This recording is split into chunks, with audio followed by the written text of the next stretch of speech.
Welcome, guys, to the Real Estate Investing Worldwide podcast. Today we have Pedro Chaves from Keller Williams, Portugal, in the Algarve region. He's the team leader, the team founder of the Algarve Diamond Team, Algarve Diamond Key Team. Pedro, welcome. How are you? Thank you very much. Yes, I'm good. Thank you very much for the invitation. It's a pleasure to be here and to speak about real estate in Portugal and specifically in Algarve. Of course, man. Listen, Portugal is a beautiful place. I've never been, but everybody that has gone has always told me how beautiful it is. The people, the food, everything. Yeah, So a lot of that's Europeans true. are going out there, right? Well, a lot of people from other parts of Europe love to vacation there, right? Yeah, for sure. Yeah, Portugal, as and especially the south, but in general, the climate is good. The food is really good. The culture is nice. People know how to receive. Most of the people speak English, so Okay. it's a good package, let's say. I love it. I love it. Yeah, yeah. Okay, Pedro, let's get right into it. So I wanted you to obviously introduce yourself, and Hmm. tell us a little bit about what you do in Portugal and what Yeah. areas. What is yeah, for sure.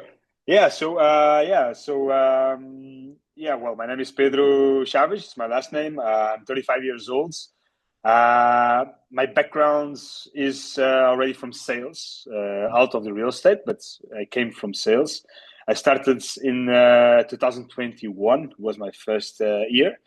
So we are based in Algarve, more specific in Carvoeiro, which is it's a town close to the sea. Okay, so actually Carvoeiro has its own beach, so it's a coastal area. Okay. We have our office there, and so basically we focus. We actually focus in the entire area.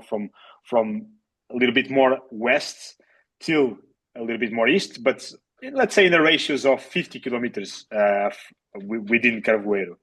Um, we try to focus a bit more on the higher end properties, but it's like a mixed. We also sell, let's say like average or more residential properties, if we can call it, yeah. I love that. So for you, I mean, you're saying that you do more of the high-end real estate out in the Algarve region, right? Yeah. Mhm. Okay. So for you, right, a lot of the people that are, I guess, coming to you, what are they looking for Yeah. specifically?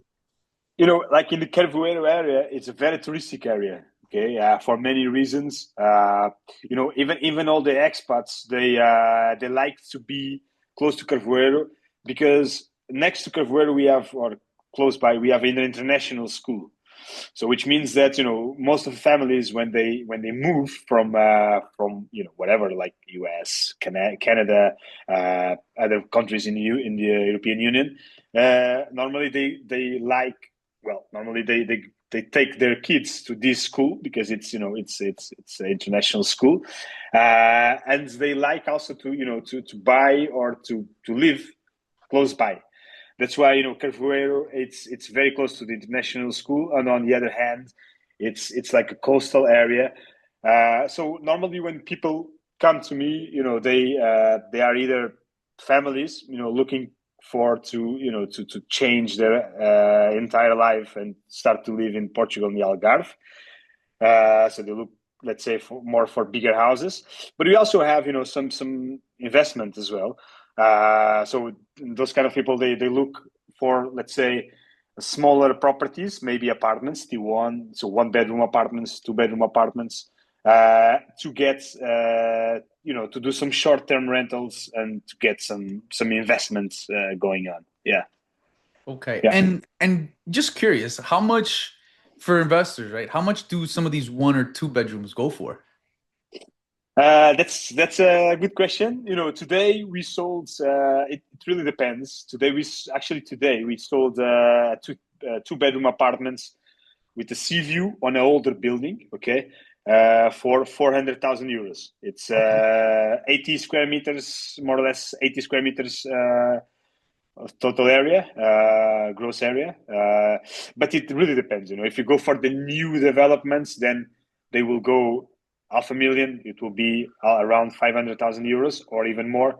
It really depends on the developments, on the age. Let's say if it's a new development, if it's already an older building, and of course on the location. Yeah. Of course, right? Location, location, location. That's first rule of real estate. True. True. True. True. So what's kind of been going on in the past few years in the Algarve region? I mean, we've interviewed different countries and different agents and investors in different parts of the world, Mhm. and they've kind of been telling me the same thing, but I am curious to hear what's been going on in the past few About years. Algarve. Yes. The Algarve region has always been really seasonal. Okay. Okay. Which means that in the summer we have a lot of people visiting us, a lot of tourists, and then in winter the activity drops a lot. And of course it's more for the local people that are living and working and the residential life, let's say. The reality is that after COVID, we feel a lot that a lot of people came to the Algarve to live. So while before they would come, just for like touristic purposes, so they would come in the summer or even in April or October to play golf. But now we feel that a lot of people after COVID, and especially because as you know, a lot of people just realize that it's also possible to work from home. Sorry, with yeah, it's also possible to work from home.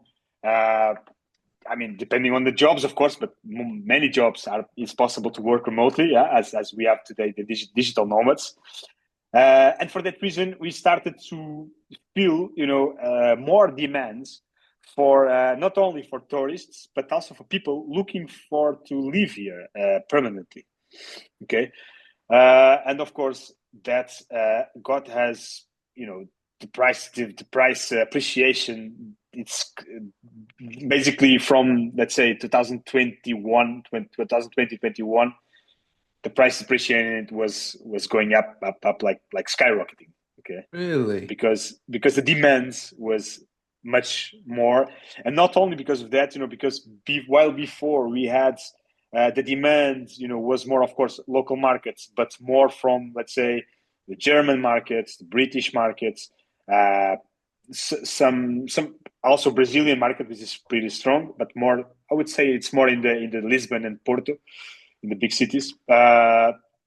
And while now we already have some other markets coming in, so US, of course, Canadian market as well, and from some other countries in Europe. The Polish people are investing a lot here in Algarve as well. And of course, I mean, the Germans, the French, the British, those were the ones that were already investing before, and now they are probably investing even more. Yeah. I love that. I love that. Give me 1 second. I just need to close this. Yeah, for sure. A lot of noise out here. In New York, there's too much noise. It's New York, yeah. Yeah. Okay. So you're saying what you're saying is pretty much every country that we've talked to. It's not, Every yeah. single country. Literally, Oh, yeah, every country exactly the same. 2020, 2021, everything yeah, just skyrocketed everywhere. yeah. Um in Portugal, and again, I know this happened in the US and other parts. Did the interest rates for the bank loans, did that drop too? Was that something that you guys saw? In 2020, 21, during the COVID, the interest rates were zero. Basically, they were Yeah. really low. Now, then, of course, they increased because, I mean, we are talking about this is cycle. Yeah, it cannot be zero forever. It's a lot of money, let's say. So yeah, actually, the interest rates they raised. But to be honest, it's funny fact that I speak with a lot of course, a lot of clients, because we have a lot of people that prefer actually to to get some bank loans instead of just investing with their own money 100%. Of course, they invest some, but then they also get some bank loans. Uh, and from what I realize is that we have, even with of course the taxes fluctuation, we are really competitive. So our bank system is really competitive in that sense. That's what I understand. Okay. So the So price for the money in Portugal, I would say, the price for the money in Portugal compared to other countries is good. Yeah, well, I mean, you're saying waterfront apartments, one, two bedrooms, around 80 yeah, square meters, which, listen, I'm too American. I have to convert. So, yeah, I know it's not exactly 10, but I always multiply by 10. All right. It's a little yeah. bit less than 10, it's like 9 point something, but for easy math, it's around 10. So if it's 80 square meters, it's around 800 square feet, which That's is, 50. it's not huge, but it's a decent size for a one bedroom. It's Okay. an average. I would say it's an Yeah, average. Yeah, it's yeah, average, yeah, right? yeah, yeah, yeah. I mean, in New York, you get a lot smaller for a lot more, a lot more Yes, money I and in a bet. lot older building. Yes, exactly, exactly, Is exactly. you know, but I mean, you're saying 800 square feet, 80 square meters, waterfront, slightly older building for Hmm. around 400 Yeah, a yeah, thousand euros. yeah, yeah, See, yeah, I mean, think about it. How many other places in the world can you yeah. get something waterfront No, exactly, for that type exactly. of money? Yeah. Yeah, there is a lot of opportunity here in Portugal, in the Algarve. Of course, I mean, the price for new developments are getting higher. I can tell you that these apartments, if it was a new development, probably would cost double. So let's say around 700,000. So what I mean is that there is a thing about Portugal, and about the Algarve, of course, which is we have a lot of demands, but you don't have a lot of construction. Okay, and that's the reason why the prices are skyrocketing since COVID. Not only because what we already discussed, but also because there is not a lot of offer. Okay, so there is a lot of demands, and there is not a lot of offer because there are no many new constructions.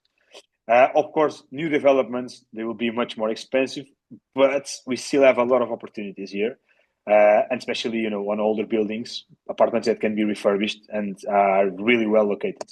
Yeah, So, is there a reason why there isn't as much construction? Is it I guess, the politics? Is it land is too expensive? I mean, if you could, because, like, for example, here in New York City, and you yeah. you said you've been here, right? You've been to Yes, New York City, right? I've been there. Yes, yes, yes. You see everything is almost built out, especially in Manhattan. So, new True. construction, it's because there's no land. And it's not just that the process to get permits is extremely long. You have to go through a lot of, again, red tape and politics in the city. Yeah, I'm pretty sure I mean, listen, New York is very tough. I would be surprised if it's like that in Portugal, but yeah, yeah.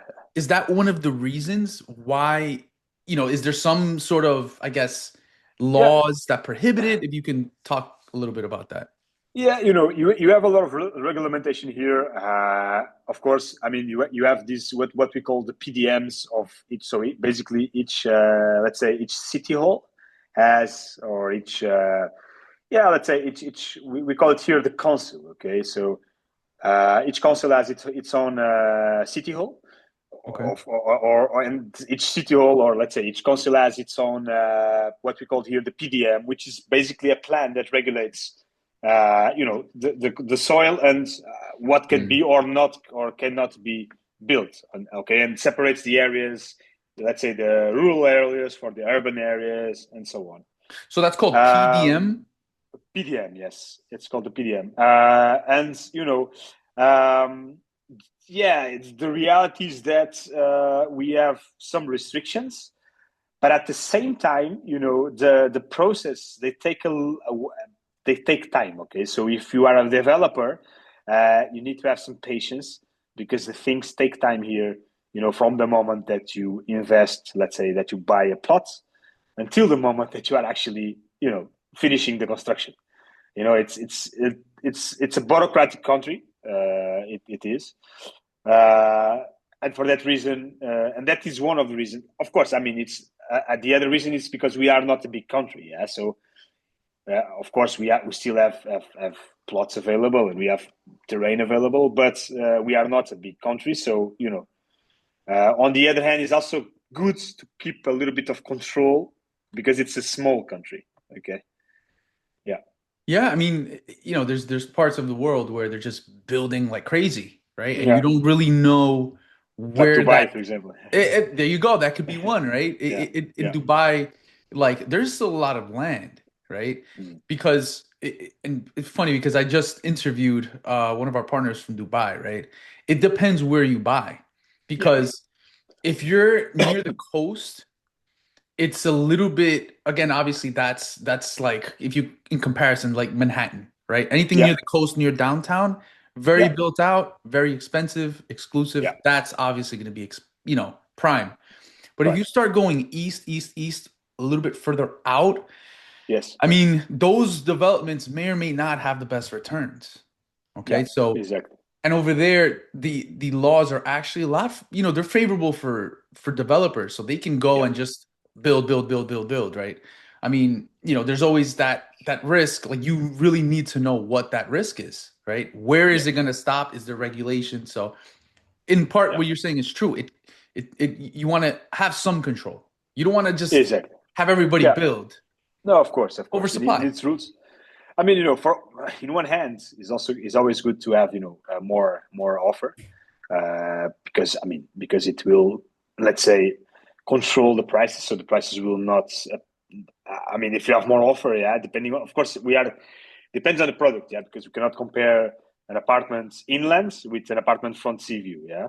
But when you talk about the more residential, in more residential areas, of course, when you have more offer, uh, it's good, In one hand, it's good because I mean there is more offer, and so if the demand is higher, then the appreciation probably will not grow as much fast, yeah, because you have more things to buy. I mean, it's the normal way things go. Yeah, Yeah, yeah, basic laws, supply and demand. supply and demand, exactly. But yeah, but on the other hand, for an investor point of view, it's good because imagine in Dubai, if you buy an apartment and if it's not on a special area, I mean, in 3 years, if you want to sell it, probably you're gonna have like 100 apartments like yours, brand new for the same price. So I mean, it's always good to see Yeah, the whole scenario. So I think for an investment point of view, this is good. Of course, for other points of view, it's not that good. It depends, but yeah, yeah. And it's important why to know where you want to put your money, look at different yeah, parts of the world, right? exactly, yeah, Because, for example, here in the US, there's information everywhere about the US, okay? And I think I told you, or I may or may not have told you, Pedro. So the reason yeah, we started this podcast is not to focus on the US, right? I mm-hmm. run a team here. We do all our business here, but this podcast is not about New York real estate. I'll touch on it, Yeah, okay? Sometimes to make comparisons, but comparison, we really want to educate about other parts of the world that you can put in your money, right? yeah, So I interviewed another agent in Lisbon, also part of Keller Williams, right? He okay, told me some very interesting things, right? And yeah, obviously, we reached out to you. We made a good connection yeah, in the Algarve region, right? A different part of Lisbon, totally different part of the country, right? yeah, And again, there's the idea is to educate that it's not just about where everybody's going, right? Another country that we saw that I didn't even think about was Albania, right? In the Albania, Balkan yeah, areas.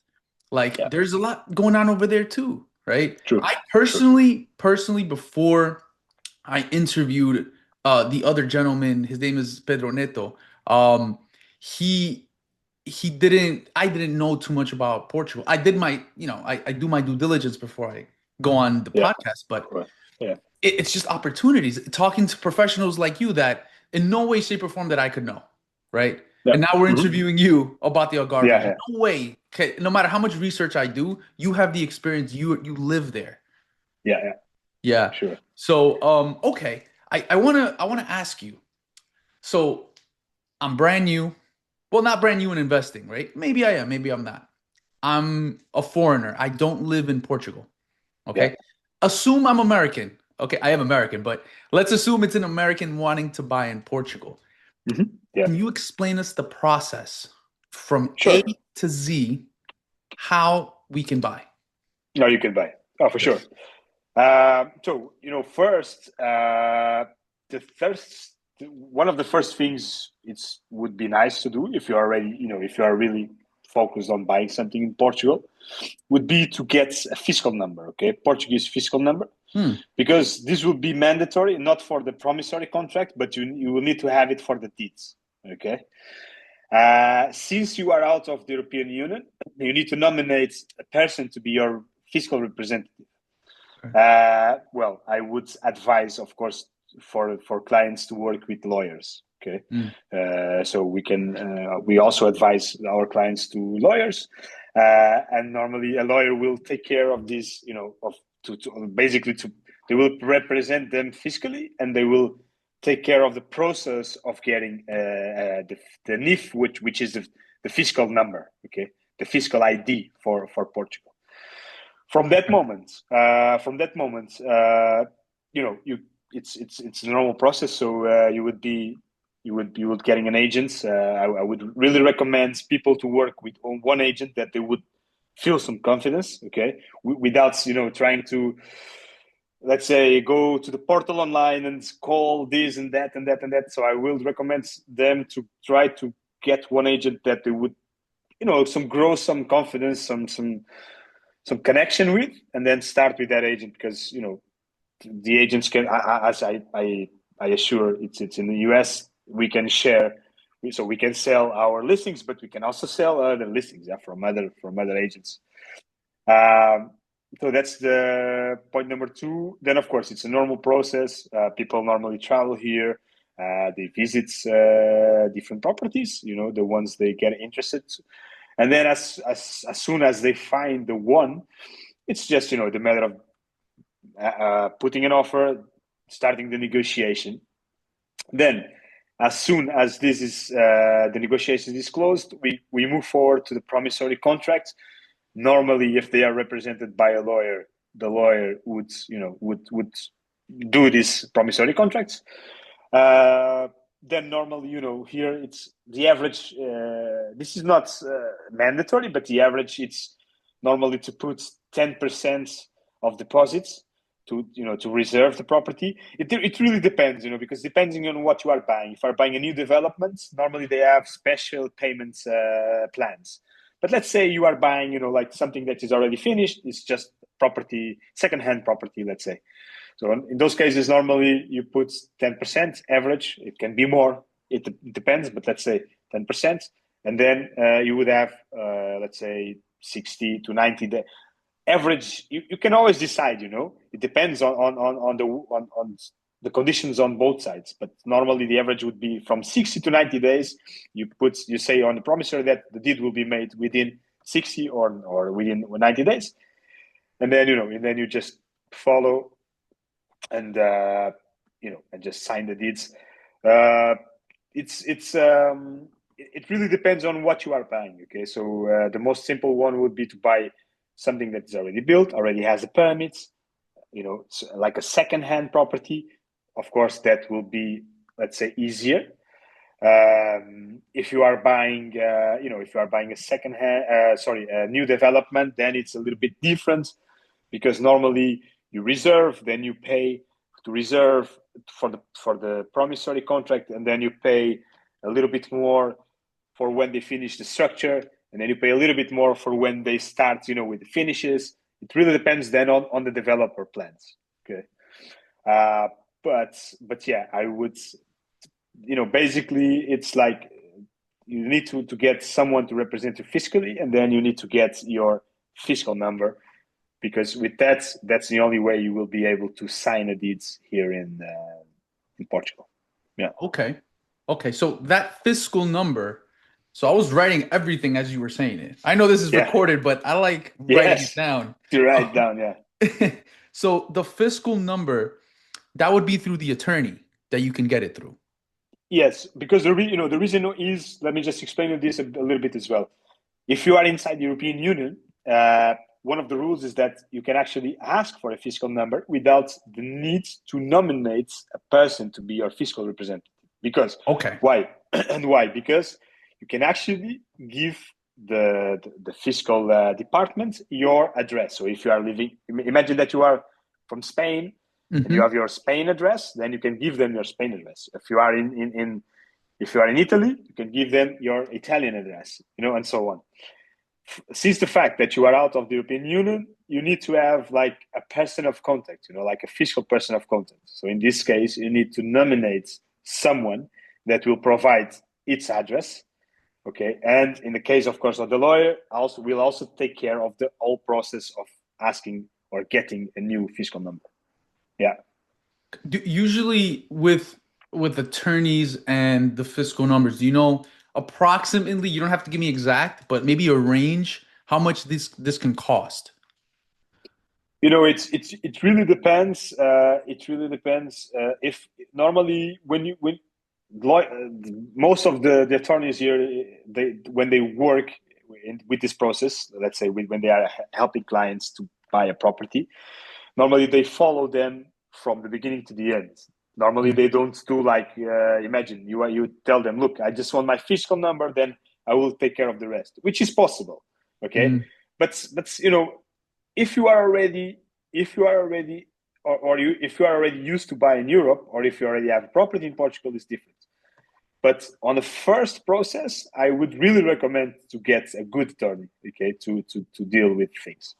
But coming back to the prices, it really depends. But normally, if they represent you from the beginning to the end, which means they will get the fiscal number for you, they will prepare the promissory contract, they will analyze all the documentation from the property, along normally, I mean, they do along with the real estate agent or company.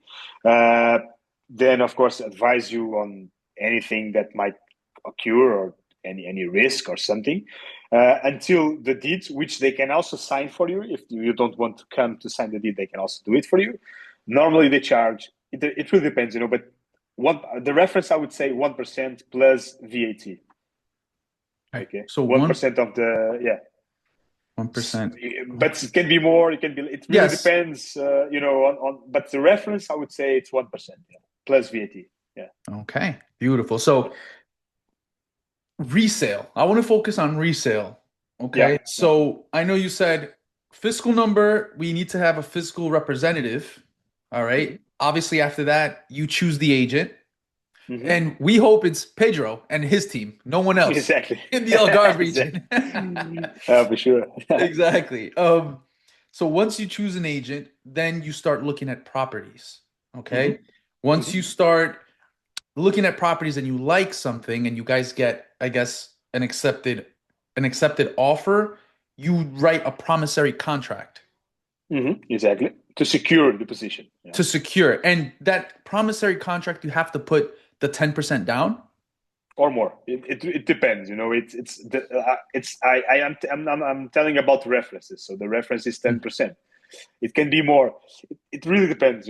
Because sometimes, let's say, if you put more down, bigger down payments, can also, if you are negotiating the price with the property, the fact that you are actually putting bigger down payments can also mean that you can get better price on the property. Okay, so 10% is the reference. It can be more, but 10%, I would say, it's the reference. Yeah.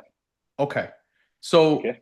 10% to reserve, it could be more. And in that promissory note, it says it'll give the timeline for when the buyer promises to close, correct? Exactly. Exactly. And Exactly. that would be 60 to 90 days on average.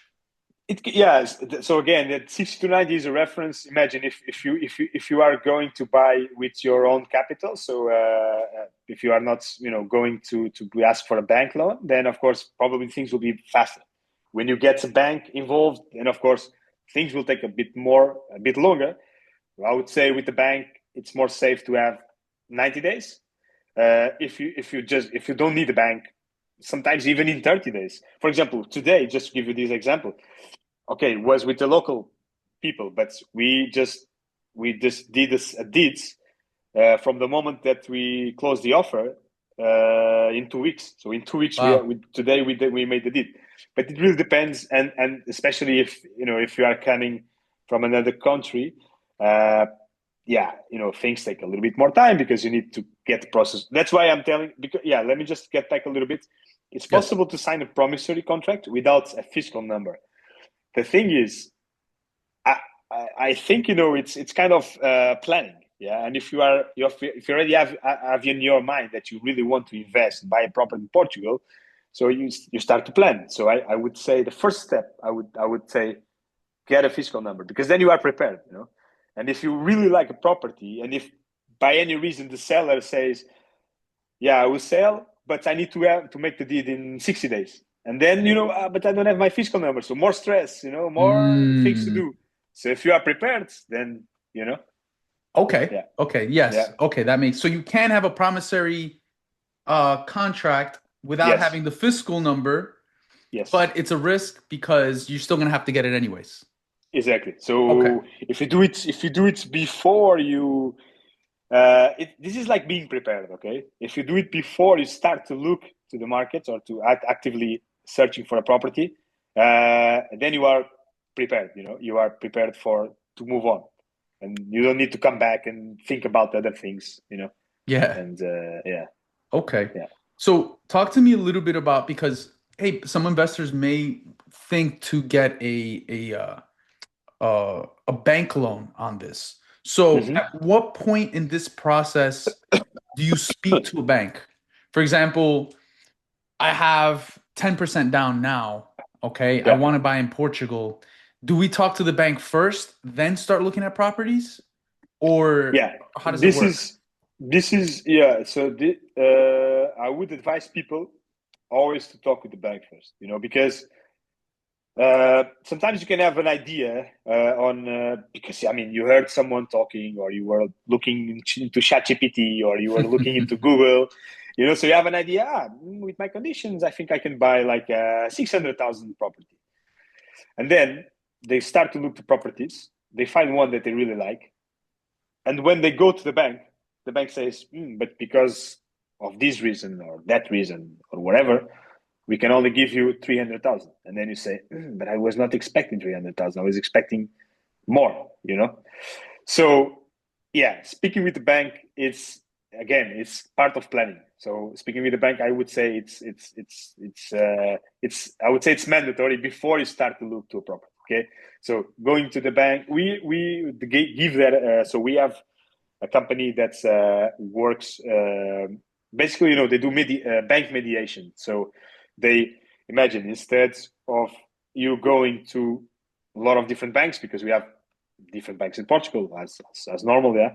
Instead of you going by yourself or having the lawyer doing this or whatever, or the agents, or you then you reach this person, and this person will, based on your conditions, they will present you different offers from different banks, because there might be banks that give you more money, there might be another ones that give you less, because it's the way they evaluate your condition is different from bank to bank. Then yeah, then we have banks that normally for expats, the banks used to get between, normally the maximum, it depends on of course on the conditions, but also on your age. It goes, again, it's a reference. Normally 70% is the money they will loan. It can go up to 80. Okay, it can go up to 80 depending on conditions. It can go also less than 70 depending on your age and conditions. Yeah, Oh, that's interesting. So yeah, obviously yeah. it does depend on I guess your profile. And I'm Yes, assuming the bank is gonna look at your foreign tax returns, your yes, assets, yes. Your just to assets, make sure. your responsibilities map. So basically, they will check if you have many credits going on. In this case, in the US. Okay. So they will basically, what they will do is they will try, as banks do always, they will check if you are a good partner to invest with them. They don't want to just give you Basically, your money and then you exactly, blow it into exactly. something else. Yeah, exactly. Yeah. Okay. And that is the way. Yeah, that is the way. So yeah, I really advise people, and the clients, normally when I have clients that come for the first time, and I can see that it's their first experience, let's say, to when they first decide to buy here. I always ask them if they are out of the opinion, do you have your, or because actually on the last month, so we are April now. Well, in February we sold 2 apartments to Americans, actually. Huh. Yeah. Yes. We made a deal with 2 Americans. But I was telling you, when this kind of client buyers, they come to me and I can see that they are coming for the first time. They never had any, let's say, major contact with any agent or whatever. I always tell them, look, I will talk to them about the fiscal number, about nominating a lawyer, and also about if they, of course, want to get some money from the bank, from the Portuguese bank. I will tell them, look, let's first go to the bank, check what conditions they can offer you, and then, yes, move to the options. Yeah. So when they analyze, do they give you some sort of document saying, "Hey, you're pre-approved or approved for 600,000 euros"? How does it work? Yes. So here it works like this. They will tell you, like, yeah, they will tell you, we have, imagine you are working with different banks. Let's say one of the banks will tell you, we pre-approved you for 500,000 euros. Okay. So you can get up to 500,000. It's a pre-approval. Then you start to look for properties, and then when you look for a property, the next step is, and this is called a pre-approval. Why? Because the step after the pre-approval is an house evaluation, okay, done by the bank. Well, not by the bank, but by someone nominated by the bank, by an evaluator, property evaluator. Mm. Okay, so this guy goes to the house. They do their study, and then they say, this house, it's worth, let's say you are buying 700,000 house. The guy comes with let's say 700,000. These guys say so 700,000 house. The guys will evaluate it in the 700,000. It goes to the bank, and then the bank will give you 30% of the amount of the evaluation, or the price, or the exact price of the house. Which means that, imagine if the valuation is 700, but you are actually closing the deal for 650, they will not give you 70% of the 700. They will give you 70% of the 650. Okay. Yes. Yeah. Okay. So that person that goes, that here it's called an appraiser. So Okay. that's the exact same thing there that I'm imagining. So the Yeah. bank sends out a third party appraisal to the Exactly. house or the apartment. They Yeah. value it. They see Yeah. if what we're offering or what you're offering is the price that they think the apartment is worth. Now, Exactly. you may or may not know this, but let's assume you offer 600,000 and the appraiser says no, it's 550. So what happens then? Does the buyer have to come up with the difference? Can you Yes. renegotiate? Sometimes, usually, and this is what I always recommend to the buyers that are going to the bank. I always try to cover them, with, and of course, if they are working with the lawyer will also say this for sure, which is, you can have, because it's not mandatory, and depends if the seller would approve it or not. What we call here, it's a bank clause. Okay. So basically, that bank clause says, imagine you sign a promissory. Let's say you're going to down pay, let's say 700,000. You're going to put 70,000 euros of down payment to reserve. Then you move to, so on the promissory contracts. Normally, if you are not, if to be more secured, we put a clause that says that if the valuation comes under the 700,000, the deal will not move forward. Okay, and the seller will give back the deposit to the buyer. Okay, and this protects. This clause really, the description is like based on bank approval and specifically based on the evaluation. Okay, so this is one thing you can use to protect buyers. The thing is, sometimes some sellers, they don't accept this, because just try to explain you the other part as well. Of course. They think that, and I understand. They think that, imagine you are, we just closed a deal today. Yeah, you are the seller, I am the buyer, for 700,000. Then I get bank loan. They do the evaluation 650. We signed a promissory contract for 60 days. Sometimes this bank process, they take time. And then at the end, let's say we sign now, in 1 month, so in 30 days, the bank comes and says, the valuation is this. And I say, look, this is lower than what I was expecting, so I'm not moving forward. And then you say, man, I was waiting for 30 days, without having the house was out of the market. Yeah. So I just wasted my time. So of course there is a reason there. Some sellers, they accept, they don't mind, because, well, for whatever reasons, it's for some sellers. And of course, this also depends a lot on the market momentum. Yeah. If the market momentum is for the sellers, then of course they will say, no, I don't accept. If not, of course, probably will take the risk. Yeah. It really depends on the market momentum, but but this is the way it works.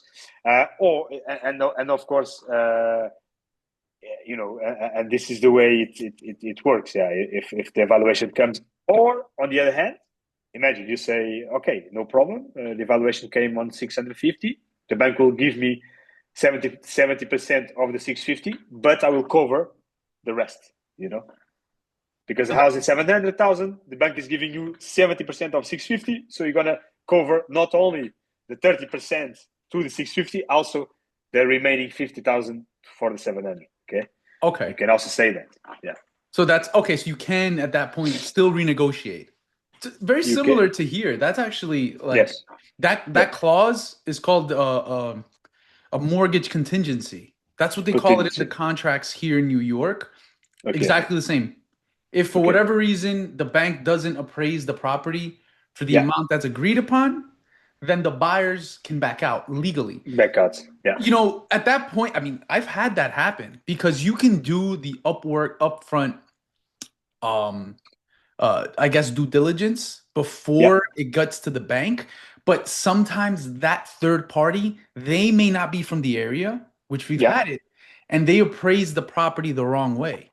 I remember once, Pedro, I remember once, this was 2 years ago. We were buying a house it's a place in Long Island called Port Washington. Okay. And the property was we had an accepted offer for $950,000. The property appraised at $820,000. Yeah, $130,000 less. And it's crazy. Crazy. But really, the buyer wanted the house, and we negotiated to some midpoint. So, these things happen, right? Yeah, you can always, that's true. You can also negotiate. But the thing is, well, at least I'll speak like for the market we are having. It's not because again, we have lack of offer, a lot of demand. So negotiating is not. I think sooner or later the things might evaluation has been skyrocketing. Okay.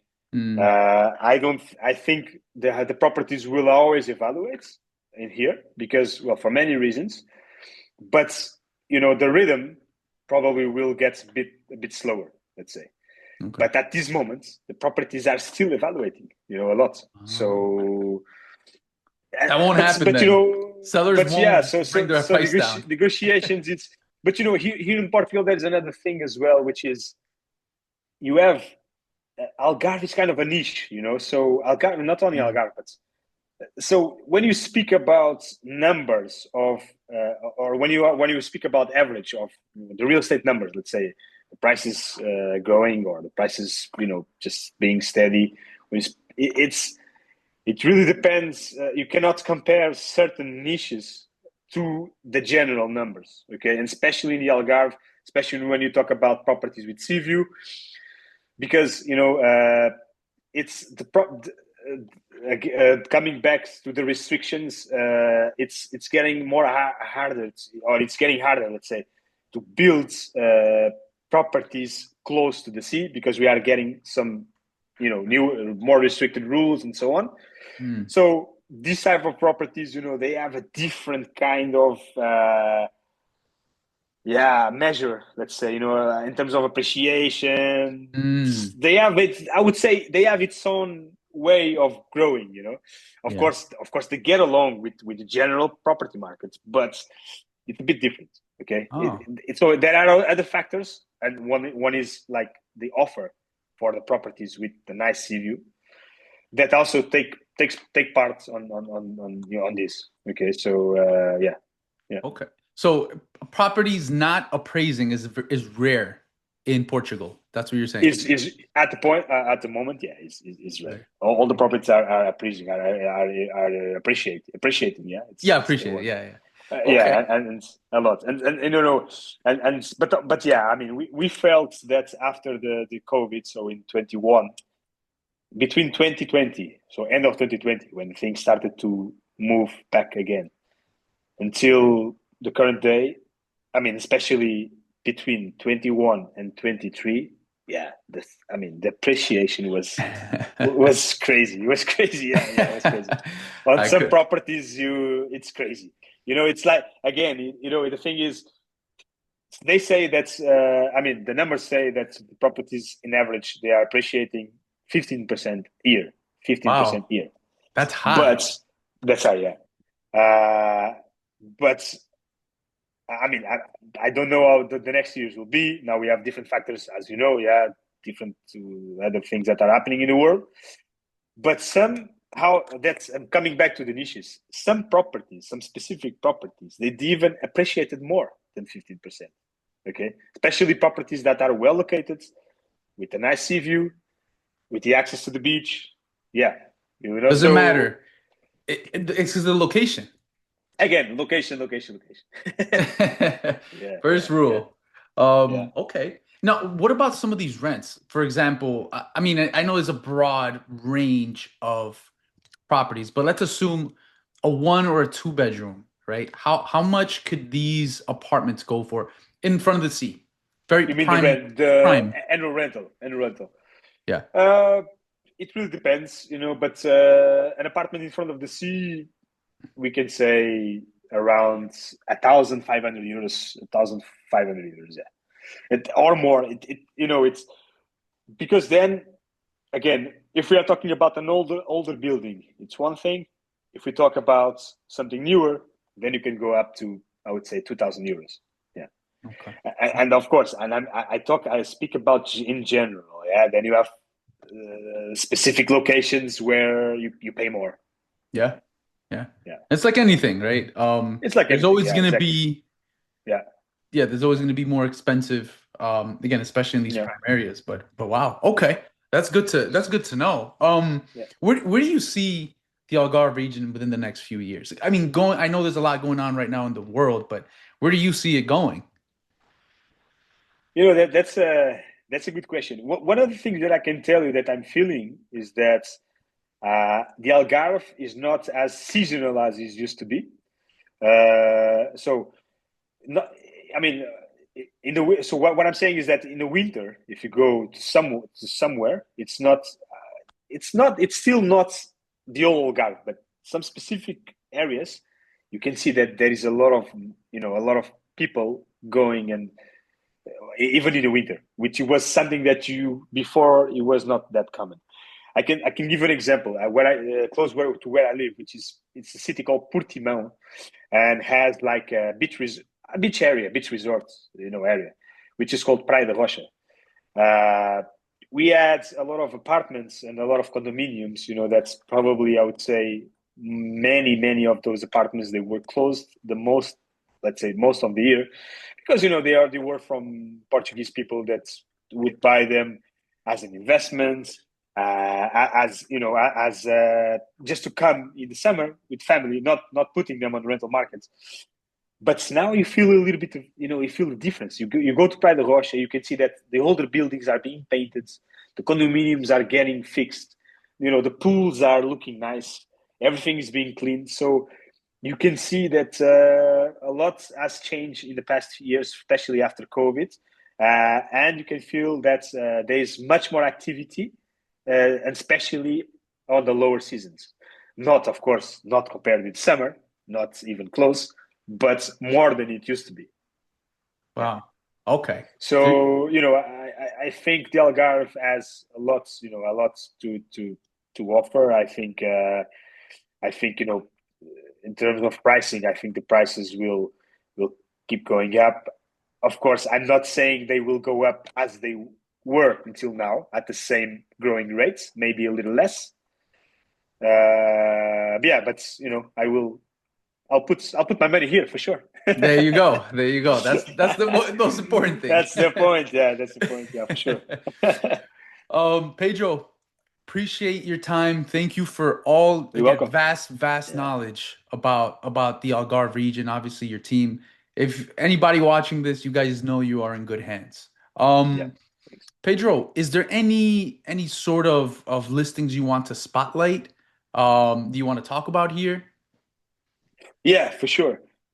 Yeah, so we have this new villa just being built. We're gonna list it. Actually, we are just preparing it. Close to Carvoeiro, it's Santianes Beach. It's a nice plot with 700 square meters. It's not big, okay, but it's just in front of the sea, Oh, and and it's also so. Let me just in the Carvoeiro area, you have a few houses, or well, not a lot, but you have houses with sea view, with nice sea view. But many of those houses, they don't have access to the beach. Okay, and this specific one we are listing is just in front. Well, so you have the sea view, and you are like 3 minutes or 5 minutes walking distance to the sands. Okay, it's going to be a really nice villa with with the basement, ground floor, and top floor, and then the lounge area on top, the rooftop. It's going to have, so it's three rooms plus one, so one plus one, which is like an office. It's going to have an infinity pool, which will be like kind of suspended. Okay, so from the pool, it feels like you are floating in the pool when you are in the pool, and you are overlooking the sea. very nice. So really well built, full of automation, underfloor heating, built-in air conditioning. It's nice areas. Yeah, again, a lot of space. I think it's around 450 square meters of size, which is quite good, especially for that location. Yeah, and it will come. I think it's a really good investment. It will come for the market for 3,680,000. Okay, perfect. Pedro, how can people contact you? Yeah, so my Instagram is Pedro, so it's Pedro Mm-hmm. double underscore, Mm-hmm. and then CHAVES. Mm-hmm. And Yeah, what about your team's Instagram in case they want to see some of these listings as well? yeah, for sure. My team's Instagram, it's Diamond Key Algarve, all together. Pedro, it was a pleasure. Okay, again, Yeah, the same. lots of knowledge was dropped today in this episode.